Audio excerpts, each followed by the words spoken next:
मुंबईत मेट्रो आली, आता पुण्यात कधी येणार असा प्रश्न पुणेकरांना पडलाय। गेली 10 वर्ष पुण्याचा मेट्रो प्रकल्प हा निव्वळ आराखडा, चर्चा, वाद यामध्ये अडकलाय। मेट्रो रुळावर कधी येणार याची उत्सुकताच नव्हे तर आता विलंबाबाबत संतापही व्यक्त होऊ लागलाय।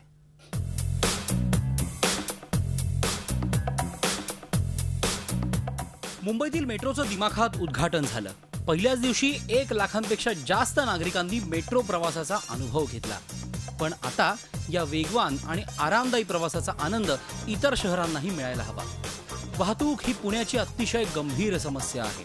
पुण्यातली एकमेव सार्वजनिक वाहतूक असलेली PMPL खिळखिळी झाली आहे। 50 लाखांचा भार वाहून नेण्याची क्षमता PMPL मध्ये राहिलेली नाही। अशा परिस्थितीत मेट्रोचा पर्याय पुण्यासमोर आहे। मात्र हा महत्त्वाकांक्षी प्रकल्प गेल्या 10 वर्षांपासून केवळ प्रस्तावित अवस्थेमध्ये आहे। अंडरग्राऊंड करायची की एलिव्हेटेड या वादातच हा प्रकल्प अडकलाय। मुंबई मेट्रोचं उद्घाटन करताना मुख्यमंत्र्यांनी पुण्याच्या मेट्रोचंही सुतोवाच केलं। मुंबईचा पहिला मेट्रो प्रकल्प सुरू होत आहे। राज्यात नवी मुंबईमध्ये मेट्रोचं काम सुरू झालेले पुणे आणि नागपूरच्या प्रकल्पाला मंजुरी दिली गेली।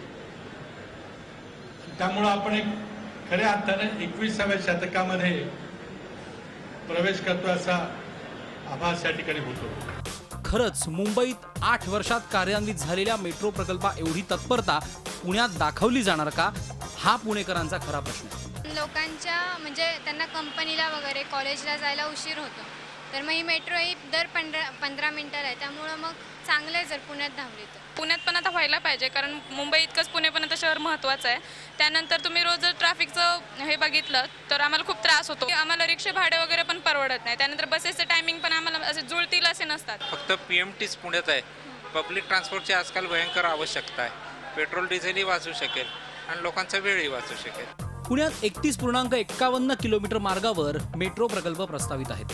त्यात पिंपरी चिंचवड ते स्वारगेट या 16.59 किलोमीटर, तसंच वनाज ते रामवाडी या 14.92 किलोमीटर मार्गाचा समावेश आहे। या प्रकल्पासाठी प्रस्तावित खर्च 10,183 कोटी इतका आहे। स्थानिक परवानग्याबरोबरच आता प्रकल्पाला केंद्रीय नगरविकास खात्याची मंजुरीही मिळाली आहे। आता या प्रकल्पासाठी केंद्रीय मंत्रिमंडळाची परवानगी आवश्यक आहे। ती मिळाल्यावर पुणे मेट्रो प्रत्यक्षात येण्याचा प्रवास सुरू होईल। मेट्रो 2014 साल संपण्याआधी आपल्याला सुरू करायची हा सर्वांचाच आमचा निर्धार आहे आणि त्या दृष्टीने आम्ही सर्वजण नक्कीच प्रयत्न करीत आहोत। आणि त्यानंतर मी आत्ताच या विषयावर जास्त काही चर्चा करत नाही, पण ह्या विषयावर अजून आम्ही सगळेजण अभ्यास करून पुन्हा एकदा या विषयास जास्त चांगल्या प्रमाणात बोलू शकेल। एक महत्त्वाचं फक्त एकच सूचना देऊ शकते सर्व पुणेकरांना की सर्वांनी पाणी अगदी जपून वापरावं आणि आपल्याला पाणी कपात करण्याची वेळ येऊ नये म्हणून सर्वांनी पाण्याचा अपव्यय टाळावा। हे जरी खरं असलं तरी प्रत्यक्ष प्रकल्प पूर्ण होऊन मेट्रो रुळांवर यायला आणखी किती वर्ष लागतील हे सांगणं अवघड आहे। केंद्रीय मंत्री नितीन गडकरी यांनी नागपूर मेट्रोच्या फाईलला गती दिल्याची चर्चा आहे। त्यांनी थोडं आता पुण्याच्या फाईलमध्ये सुद्धा लक्ष घातल्यास पुणेकरांना खऱ्या अर्थाने अच्छे दिन येतील। अरुण मेहत्रे, झी मीडिया, पुणे। झी 24 तास रहा एक पाऊल पुढे।